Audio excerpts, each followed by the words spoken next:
Assalamualaikum. Kadenge sora anu uluk salam. Aki Disni jeung si Entang kaget ngaralieu barang breh si horeng Pak RT Bah Radia tua kampung jeung Mang Uman. Aki Disni kalah olohok. Be aing mah aya bae sasakeran teh. Teteh lah ari rek menang rezeki teh sok aya begogodana. Gerentas Aki Disni ngempok Aki Disni kalah olohok. Pok Pak RT ngomong, "Kunaon Aki? Sigana luas gitu kadongkapan kucing kuring sareng-rengan teh geuning?" Tanya Pak RT bangun heran. Manehna angka keneh nangtung dina golodog. Can wani naek kana teras lantaran can dititah kudu boga imahna. Kitu deui Bah Radia tua kampung jeung Mang Uman kabehan ogengan saukur caricing. Di sajen pihak Aki Disni tacan oge nembalan. Hadipanana mah terus beman cerong ka Pak RT Bah Radia tua kampung jeung Mang Uman. Meureun Aki Disni teh ngarasahan deul lantaran geus boga niat rek indit ngajual ayam jajadian amboedoh ka pasar kalah daratang manten Pak RT jeung nu sejenna. Ampun aing mah gogoda teh. Aya bae, tapi kanyen lah cenah cek kolot oge ari aya tamu teh rezeki. Ku aing sakalian bae rek dimanfaatkeun ami jadi rezeki jeung aing. Geurentes Aki Disni deui. Hadipanana mah masih keneh mencrong ka Pak RT jeung nu sejenna. Hapunten Aki. Kuring sareng-rengan teh manawi bade ngarepot deui ka Aki bade nyuhunkeun pitulung. Cek Pak RT deui lantaran Aki Disnina masih keneh cicing olohok bae. Ret ka Pak RT Bah Radia tua kampung jeung Mang Uman ditempoan hiji-hiji. Kumaha Aki? Abdi tiasa ngobrol heula teu sareng Aki. Bah Radia ilu nyarita lantaran Aki Disnina anggar cicing bae. Ari tua kampung jeung Mang Uman mah ngan saukur silih leret.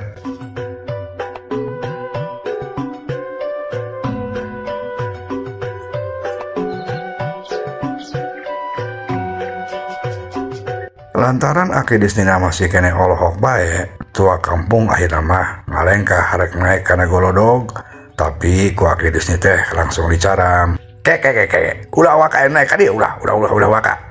Cek Aki Disni bari leungeunna nu katuhu diangkat siga bae jalma nu rek ngeureunkeun mobil.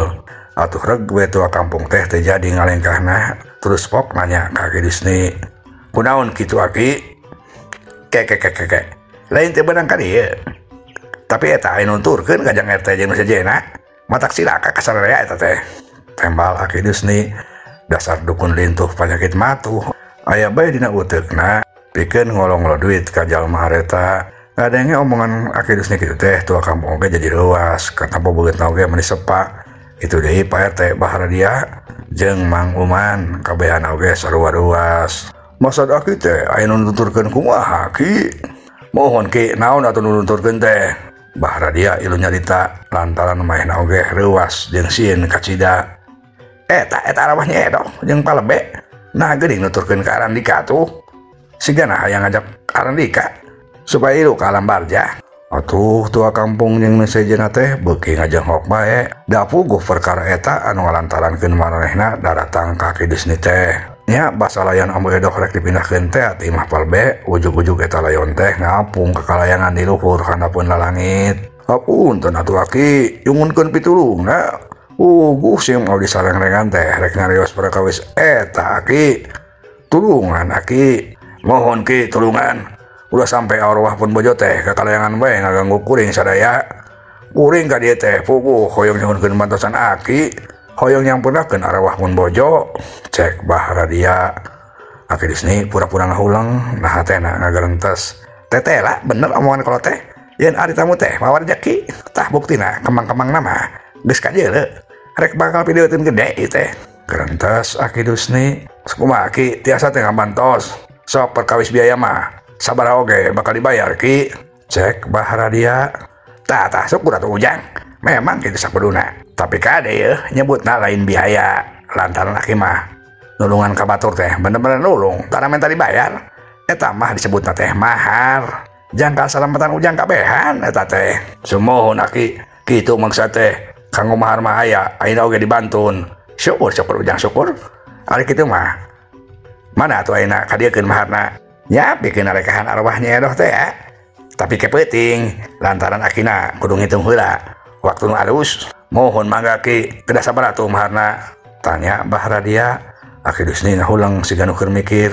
Nah hatena ngagerentos deui wae. Si Radia si kana mah mau ditloba ya. Lamun aing ngomong jumlahna bising saeutik teh da aing teh nyaho sabaraha mawana manehna teh. Pokona duit mahna anu dibawa teh kudu kabeh bae dibikeun ka aing. Gerentos Aki Dusni. Kumaha Ki kedah sabaraha sadayana mahar teh? Tanya Pak RT. Teu bisa disebutkeun jeung mahna Ujang ari mahar teh. Puguh hese ngitungna eta teh. Da soal pibahayaeun ieu teh pibahayaeun. Ayeuna mah sok sabaraha bae anu dibawa ku Ujang kadiekeun. Kade ulah anu diserakeun nya. Malah bisi Jang tua, Jang Uman, Jang RT. Mau duit oge kabeh kudu dikakikeun.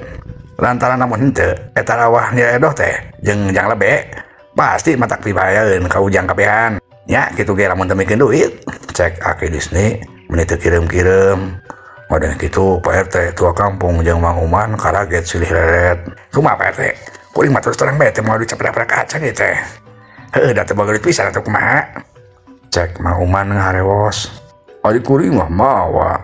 Tapi ngan 15 perak puguh, 15 perak lah. Eta oge nu pamajikan yang meuli deungeun sangu cenah. Cek Pak RT sarua ngaharewos. Sarua kuring oge Pak RT ngan moal 10 perak. Tapi cek pamajikan teh jang bayar kreditan mingguan ka Cianah. Tua kampung sarua ngaharewos.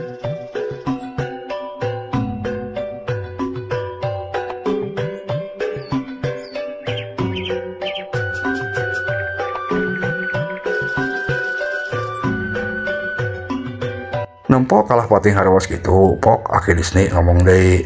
Nah, kalah pating harewas bae kitu atuh Ujang. Tanya Aki Dusni. Sungguhun Ki, ngan ieu teh kumaha nya? Kuring memang ngabantun artos. Mung 15 perak, tapi eta oge kanggo meser dengan sangu di bumi. Cek Pak RT. Kuring oge sarua Ki ngan aya 10 perak, tapi kanggo bayar kreditan mingguan ka Cianah puguh ieu teh.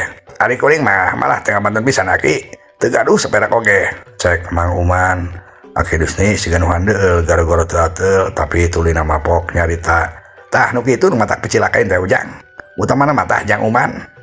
Ya kumaha oge ari edit-editan teh kudu mawa duit.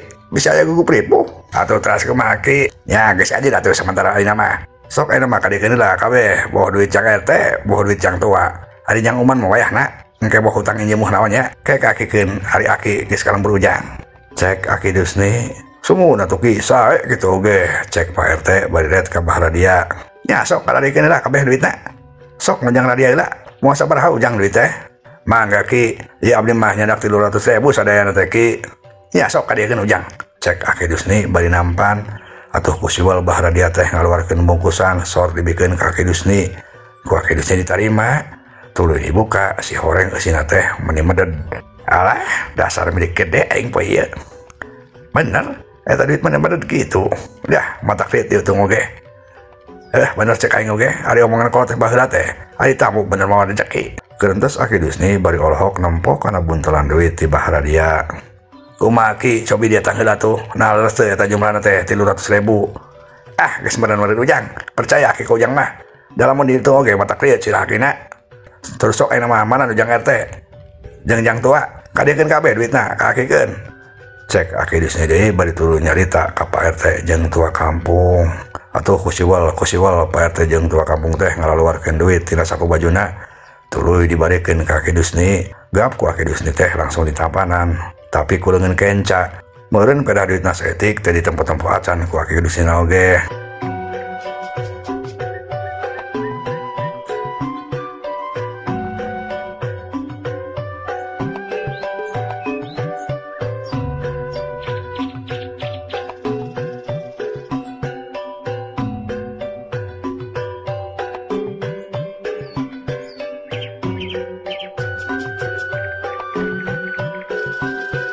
Terus ayeuna kedah kumaha kuring sareng-rengan teh Aki? Tanya Pak RT. Geus ayeuna mah balik bae heula ka ditu. Ke sore Aki nyamper ka lamur Ujang pikeun nyareatan arwah Nyedoh jeung Palebe. Terus kade poho Jang Man. Ujang kudu nyadiakeun duit lantaran Ujang mah kapan tacan mere. Geus utang jemuh naon nya? Cek Aki Dusni. Mun atuh Ki, mungkin ku abdi disiapkeun 10 perak we ge cekap paketan Ki. Ih, teh bisa tuh Ujang. Ujang mah kudu nyiapkeun 30 perak lantaran Ujang mah telat merena. Sok geura ari njem duit ka tukang renten oge sok aya bungaan lain. Cek Aki Dusni, Mang Uman ngahulang. Kapan ieu mah sanes rambut atos ki? Kunaon kudu cambian atuh. Kumaha maneh bae istilahna mah Jang Uman. Pokona ayeuna mah turutkeun bae komongan Aki. Ujang kudu mere 30.000 eta oge ujang lamun hayang salamet teu diganggu ku arawahna nyedoh jeung palebe. Cek Aki Dusni keukeuh, Mang Uman ngahulang deui nepak tarangna. Aduh aya bae aing mah dukun teh. Setik duit. Gerentes Mang Uman. Ari Aki Dusni nempo Mang Uman ngahulang teh langsung bisa nebak naon anu digerenteskeun dina hatena. Pok Aki Dusni ngomong deui.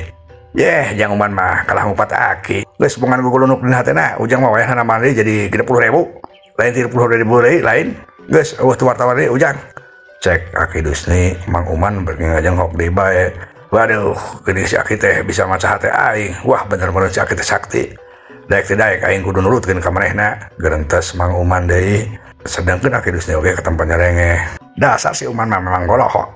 Manehna pasti nyangka aing teh jalma sakti bisa nebakan hate manehna. Padahal mah aku sama bae oge pasti kabaca tuh. Jalma nu malarat kitu mah pasti gugulunuk lamun nepeta duit gede teh. Gerentes Aki Dusni. Tos atuh Aki upami kitu mah sim kuring sareng-rengan teh bade permios heula. Mungkin sonten Aki diantos di bumi bahara dia nya. Cek Pak RT permisi. Nya atuh ujang geus kitu bae. Engke sosorean Aki ka ditu nanya. Muhun atuh ki permios. Nya ujang jiga ditu. Akina oge aya perlu heula ongko. Pak RT tua kampung bahara dia jeung Mang Uman terus marunjungan ka Aki Dusni. Geus kitu mah tuluy baralik ditempokkeun ku Aki Dusni jeung si Entang. Sanggeus tua kampung jeung nu sejenna milas di pengkolan, si Entang pok nyarita ka Aki Dusni. Bener-bener mujur poe Aki mah nya. Eta buktina sakedeung oge menang duit meuni loba kitu Aki. Cek si Entang. Tah mana oge ku ujang kudu diregepkeun ujang. Omongan kolot teh. Yeuh ari ngaran tamu teh mawa rejeki. Buktina katempok ujang sorangan lain. Aki menang rejeki gede ti tamu. Lah rezeki tapi terus kumaha atuh. Janten teu ka pasar ngecal hayam jago teh. Tah geus engke bae ujang. Ulah ayeuna akhirna oge geus boga duit loba ayeuna mah. Ari abdi terus kumaha atuh ki? Kumaha maksud ujang teh atuh? Sumohon atuh kapan tadi mios di bumi teh pikeun ikhtiar milarian rejeki. Ayeuna akina ngabatalkeun. Berarti Aki kedah tanggal waler. Nya atuh satu hitung-hitung uang denger bae atuh ki ka diekeun nuhunkeun. Cek si Entang bari namprakeun leungeun. Hus teu bisa ujang, teu bisa tuh. Ieu mah kaitan jeung ujang. Nya teu sawias atuh ki. Ari Aki ali masihan mah. Ayeuna uing rek ngudag Pak RT jeung nu sejenna. Rek dibijakeun namun artosna dipasiekeun ka Aki teh. Lain mahar tapi jeung Aki sorangan, Aki mah nipu gitu. Panemes atuh ki. Cek si Entang bari tuluy nangtung siga nu rek ngaleos indit. Atuh Aki Dusni teh meniruaseun. Kayak si Entang. Ya, ku kami dibere. Cek Aki Dusni, si Entang nyengir bungaheun. Tuluy gek deui bae diuk. Tah si Aki mangartos. Cek si Entang bari nyerengeh. Aki Dusni baeud tapi tuluy mah namikeun duit ka si Entang 15 perak anu tadi ti Pak RT teh. Tapi si Entang nambung nampanan. Alim ki, ari mung sakitu mah. Ari geus siana hayang sabaraha atuh. Bagi dua bae atuh ki, anu puguh mah. Lamun Aki alim ngabagi dua, lah uing makajen bebeja bae ka Pak RT bahara dia jeung sejenna. Lamun Aki teh geus nipu gitu. Aki Dusni ngahulang. Aduh aya bae aing mah, si horeng teh sakabeh tamu teh moal rejeki. Buktina si Entang mah kalah ngorowokan rejeki aing. Cek Aki Dusni, tapi tulina mah kapaksa Aki Dusni teh daek teh daek ngabagi dua duitna. Ya si Entang, itu kita ngajat meleg aing mah. Cek Aki Dusni bari mikeun duit ka si Entang. Si Entang langsung bae disamber, bari nyerengeh. Nuhun ki, nuhun. Teteh lah lain tamu bae nya ki nu rejeki teh. Tapi primu mah oge mere rejeki. Cek si Entang bari tuluy leos bae indit. Aki Dusni garu-garu teh teu bari baeud, cag urang tunda heula.